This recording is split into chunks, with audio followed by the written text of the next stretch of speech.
General ഹോസ്പിറ്റലിലൊരു എന്നെ കാണിക്കാൻ വേണ്ടിയിട്ടാണ്, വേറെ ആരെയല്ല. എനിക്കൊരു സർജറി ഉണ്ടായിരുന്നു, അതിന് വേണ്ടി ഹോസ്പിറ്റലിൽ വന്നതാണ് ഡോക്ടറെ കാണാൻ വേണ്ടിയിട്ട്, അനസ്തീഷ്യ ഡോക്ടറെ കാണാൻ വേണ്ടിയിട്ട് വന്നു. പക്ഷേ ഇന്ന് ഞങ്ങൾ വന്നപ്പോൾ ലേറ്റായിപ്പോയി. 12:30-ക്കുള്ളിൽ വരണമായിരുന്നു.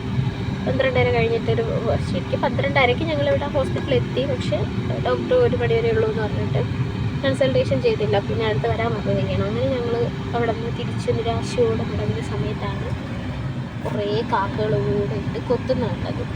കുഞ്ഞു കിളിയാണ്, കുഞ്ഞു കിളി. കുറേ നേരമൊക്കെ ഓട്ടിച്ച് വിടാൻ നോക്കി, പക്ഷെ പോയില്ല. അങ്ങനെ ലാസ്റ്റ് ആദ്യക്കുട്ടനെ ഞാനും കൂടെ ഇട്ട് പിടിച്ച്, അല്ലേ മുത്തി? ഇപ്പം നമ്മളിതാ ജനറൽ ഹോസ്പിറ്റലിൽ നിന്ന് വീട്ടിലേക്ക് പൊക്കോണ്ടിരിക്കുകയാണ്.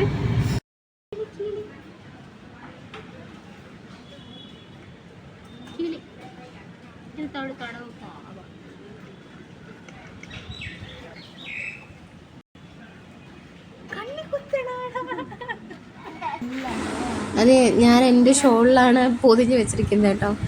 അപ്പം ഇങ്ങനെ നിന്നപ്പോഴത്തേക്ക് പോകാൻ ഇറങ്ങിയപ്പോഴത്തേക്കും മഴയായിരുന്നു സമയമായതുകൊണ്ട് നമ്മൾ കുറച്ച് നേരം ഒന്ന് ഒതുങ്ങി. അപ്പോൾ ആദ്യക്കുട്ടനൊക്കെ ഉണ്ട്.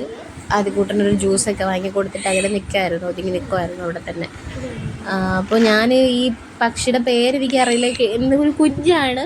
അപ്പോൾ ഗൂഗിൾ ചെയ്ത് നോക്കിയപ്പോഴത്തേക്കും കണ്ടത് ഓലഞ്ഞാലി എന്നാണ് കിടക്കുന്നത്. ഗൂഗിളിൽ കണ്ടത് ഓലഞ്ഞാലി കുരുവി. അപ്പോൾ എനിക്കറിയില്ല പേര്, ഇതിൻ്റെ ഫുഡ് എങ്ങനെയാണെന്ന് എന്നൊന്നും എനിക്കറിയില്ല. ഞാൻ അറിയാമെന്നുള്ളവർ പറഞ്ഞു തരിക അതിനെങ്ങനെയാണ്. ഞാൻ കൊടുത്തായിരുന്നു, പഴം വഴുക്കി വെച്ചിട്ട് പുറത്തുനിന്ന് വാങ്ങിച്ച് കൊടുത്തപ്പോഴത്തേക്കും അത് കഴിക്കുന്നുണ്ട്. കുഞ്ഞായതുകൊണ്ട് തന്നെ ഉള്ളിലേക്ക് ഇറക്കി വയ്ക്കുമ്പോഴാണ് കഴിക്കുന്നത്, അല്ലാതെ ഇങ്ങനെ കൊത്തി തിന്നാറൊന്നും ആയിട്ടില്ല. അപ്പം ഇത് വളർത്താൻ പറ്റുന്നതൊന്നും അല്ല. ഇത് നോക്കിയപ്പോഴത്തേക്കും നമുക്ക് മനുഷ്യരോട് ഇണങ്ങുന്ന ഒരു പക്ഷിയല്ല ഇത്, തത്തയൊക്കെ പോലെ ഇണങ്ങുന്നതല്ല. അപ്പം എന്തായാലും പറക്കാറാവുന്നത് വരെ നോക്കാമെന്നാണ് വിചാരിക്കുന്നത്. വീട്ടിലേക്ക് കൊണ്ടുപോകുമ്പോഴത്തേക്കും ആദ്യം നല്ല ഹാപ്പിയാണ്. കുറച്ച് നേരമൊക്കെ ഒന്ന് പിരിക്കി കൊല്ലാനൊക്കെ നോക്കി, പിന്നെയാണ് ബാക്കിലോട്ട് പോയിരുന്നത്. അതിൻ്റെ സങ്കടത്തിലാണ്, തൊടാൻ സമ്മതിക്കാത്തതിൻ്റെ വിഷമത്തിലിരിക്കുന്നതാണ് ആദ്യം. അപ്പോൾ ഇതിനെ അറിയാവുന്നുള്ളവർ, ഇതിനെങ്ങനെയാണ് ഫുഡ് ഫീഡ് ചെയ്യുന്നതൊക്കെ അറിയാവുന്നുള്ളവരൊന്ന് കമൻറ്റ് ചെയ്തേക്കണേ.